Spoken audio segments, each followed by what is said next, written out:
E aí, pessoal, tudo bem com vocês? Professor Aziel para mais uma aula de física.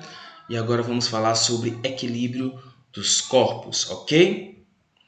Então, conceitos importantes. Então, antes de começarmos a falar sobre equilíbrio, a gente vai ver aqui alguns conceitos importantes para a gente entender melhor o nosso conteúdo, beleza? Força resultante. A força resultante ela é calculada por meio da segunda lei de Newton. Né? Na condição de equilíbrio, a soma vetorial dessas forças deve ser nula. A força resultante ela é a somatória de todas as forças que atuam sobre um corpo. Tá ok, pessoal? E, como diz aqui o texto, na condição de equilíbrio, essa somatória deve ser igual a zero, deve ser nula. Tá ok, pessoal? Torque ou momento de uma força. Isso aí diz respeito a um agente dinâmico da rotação, ou seja, quando se aplica um torque não nulo sobre um corpo, ele tenderá a descrever um movimento de rotação. Vou especificar um pouquinho mais na frente, mas eu vou exemplificar aqui para vocês. Por exemplo, quando a gente vai abrir uma porta, acontece ali um torque.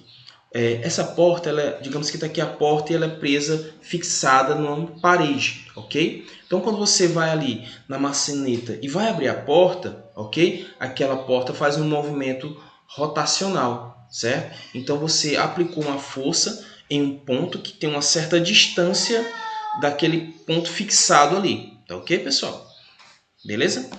E nós chamamos de equilíbrio a situação em que um corpo extenso ou pontual está sujeita a uma força resultante nula. Então, quando a força resultante de um corpo for nula, a gente pode dizer que aquele corpo ele está em equilíbrio, ok? Então, desse modo, e de acordo com o que é estabelecido pela primeira lei de Newton, conhecido como a lei da inércia, um corpo em equilíbrio ele pode estar tanto em repouso quanto em movimento retilíneo uniforme.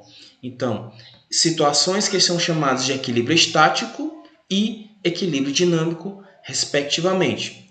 Então, quando o corpo ele está em repouso, né, a gente diz que aquele corpo ele está em um equilíbrio estático. Quando ele está em um movimento retilíneo uniforme, nós dizemos que aquele corpo está em equilíbrio dinâmico, ok, pessoal? Então agora a gente vai ver um pouquinho melhor sobre cada um. Vamos lá, equilíbrio estático. O equilíbrio estático é um estado estacionário quando o objeto está em repouso sobre uma superfície em posição de equilíbrio. Portanto, a velocidade do objeto é nula. Então vamos lá. O equilíbrio estático é um estado estacionário. Aquele objeto ele está parado naquela posição ali, está em repouso, ok, pessoal? Então nós temos aqui como exemplo uma maçã em cima de uma mesa.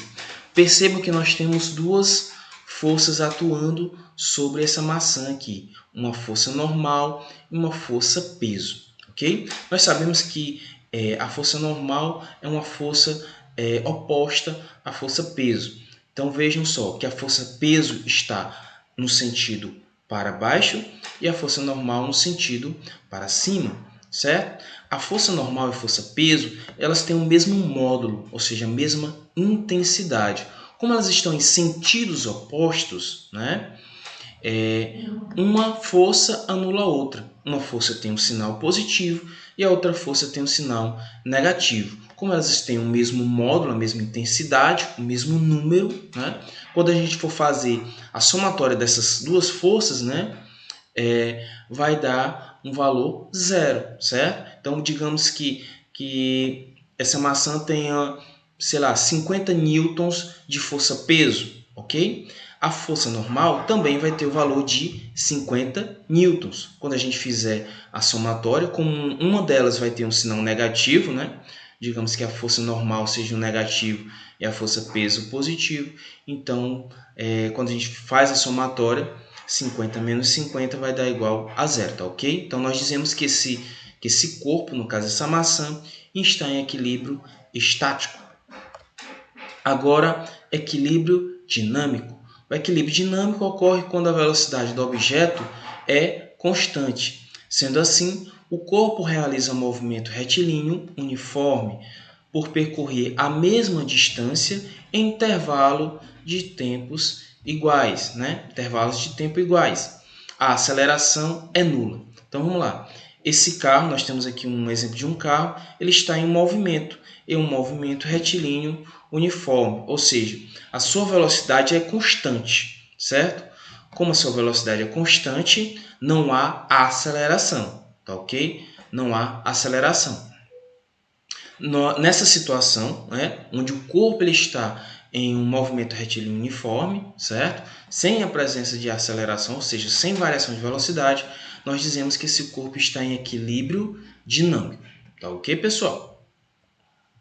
Então, aqui as duas condições que nós temos para que haja um equilíbrio, tá ok? Para que a gente possa dizer que o corpo está em equilíbrio. Nós temos a primeira, onde a somatória das forças que atuam sobre esse corpo é zero, beleza? E a somatória do torque, certo? Que atua também sobre esse corpo é zero, tá ok, pessoal? Então, a primeira condição, que é a soma das forças, né? A primeira condição é necessária para que um determinado corpo em equilíbrio esteja em equilíbrio, perdão, é que a soma de todas as forças que atuam sobre ele deve ser nula. Nessa condição surgem as ideias de equilíbrio estático e dinâmico, tá?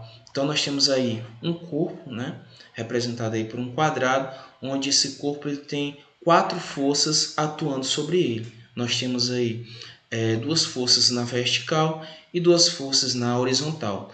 Percebam que as forças na vertical elas têm o mesmo valor, o mesmo módulo, 25 newtons. Só que uma aponta para cima, né, o sentido para cima, e o outro o sentido para baixo. Como essas forças têm o mesmo módulo, a mesma intensidade, elas se anulam, né? Quando a gente for fazer a somatória dessas duas forças, elas se anulam, vai dar zero. Assim como também as forças que atuam na horizontal. Nós temos 50 newtons para a direita e 50 newtons para a esquerda. Fazendo a somatória dessas duas forças, vai dar zero. Então, nós temos aí um corpo em equilíbrio, um equilíbrio estático, tá bom? E a segunda condição é quando a soma dos torques é igual a zero, tá bom? E o que é torque? O torque é também chamado de momento de uma força. Ele é uma grandeza vetorial relacionada à rotação de um sistema, né? Essa grandeza ela é definida pelo produto da força aplicada perpendicularmente em um determinado ponto do sistema pelo braço de alavanca, que corresponde à distância entre o ponto de aplicação da força e o eixo de rotação. Professor, não entendi nada. Pois tudo bem, vamos lá aqui um exemplo. Nós temos aqui uma chave de fenda, né? Perdão. Nós temos aqui uma chave e essa chave a gente vai torcer esse parafuso aí, tá ok, pessoal? A gente vai torcer esse parafuso. Então, esse parafuso, ele é o ponto fixo, certo? Ele vai girar naquele eixo ali, certo? E a força a gente vai aplicar na ponta da chave, tá ok, pessoal? Então, como é que a gente faz para calcular o torque dessa força que a gente está aplicando nessa chave? A gente vai multiplicar a força aplicada vezes a distância entre o ponto fixo ali, onde vai acontecer a rotação, né, até o ponto onde é aplicada a força. Ok, pessoal? Então, lá embaixo, para que um sistema esteja em equilíbrio, é necessário que não haja rotação. Portanto, a soma dos torques que atuam sobre o sistema deve ser nula, tá ok? Então, a gente pode ter esse sistema aí, mas se não tiver nenhuma força aplicada nessa chave, né, nesse sistema, nós podemos dizer que esse sistema está em equilíbrio, tá ok?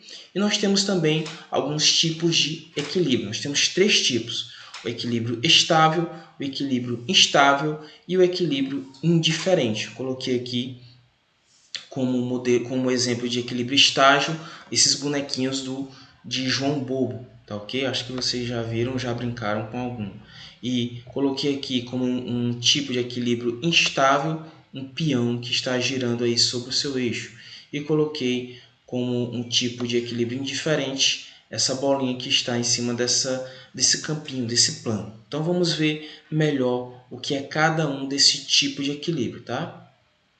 Então, tipos de equilíbrio. O equilíbrio estável é quando o corpo, deslocado de sua posição de equilíbrio, tende a voltar à posição inicial, como no caso mostrado na figura. Então, nós temos essa bola aqui, bem que no centro dessa curvatura, né?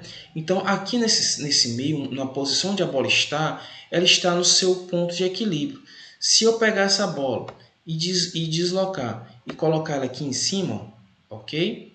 Bem aqui em cima, eu vou posicionar a bola aqui em cima. Se eu soltar essa bola, a tendência é que ela volte para o seu local de equilíbrio, para o seu ponto de equilíbrio.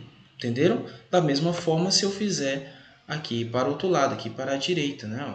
Então, eu vou colocar a bolinha aqui em cima, ok? Deixa eu fazer aqui certinho. Pronto. Se eu colocar essa bolinha, a tendência é que ela volte para o seu ponto de equilíbrio. Tá ok, pessoal? Então, a gente chama que isso aqui é um equilíbrio estável. O equilíbrio instável ele acontece quando um corpo sofre um pequeno deslocamento de sua posição de equilíbrio. Por menor que seja, ele tenderá a se afastar cada vez mais dessa posição. Então, nós temos aqui a bolinha novamente, só que agora ela está em cima de uma curvatura. E se eu aplicar uma pequena força aqui para a esquerda, por exemplo, ok? Eu vou aplicar aqui uma pequena força para a esquerda. Então, eu tenho essa bolinha, eu dou um peteleco nela. Pá, beleza? Então, o que vai acontecer com essa bola? Ela vai se afastar cada vez mais do seu ponto de equilíbrio. Tá ok? Da mesma forma, se eu fizer um peteleco aí para a direita. Beleza? Essa bola vai se afastar cada vez mais do seu ponto de equilíbrio. Beleza? E nós temos aí o chamado equilíbrio indiferente, quando um corpo, independentemente de onde seja posicionado, permanece em equilíbrio. Então nós temos aí uma bolinha em cima de um plano. Se eu pegar essa bola e colocar ela aqui, certo?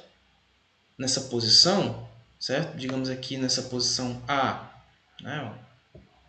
Perdão aí pelo desenho. Nessa posição A, o que vai acontecer? Nada. Ela vai permanecer em equilíbrio. Se eu pegar essa bola e colocar agora nessa posição aqui, essa bola está meio oval, né? O pessoal sentou em cima dela. Mas vamos lá. Nesse ponto B, também ela vai continuar em equilíbrio. Então, é o chamado equilíbrio indiferente. Indiferentemente do que se faça com aquele corpo, ele vai permanecer em equilíbrio. Beleza, pessoal? Então, por enquanto é isso. Muito obrigado pela atenção, ok?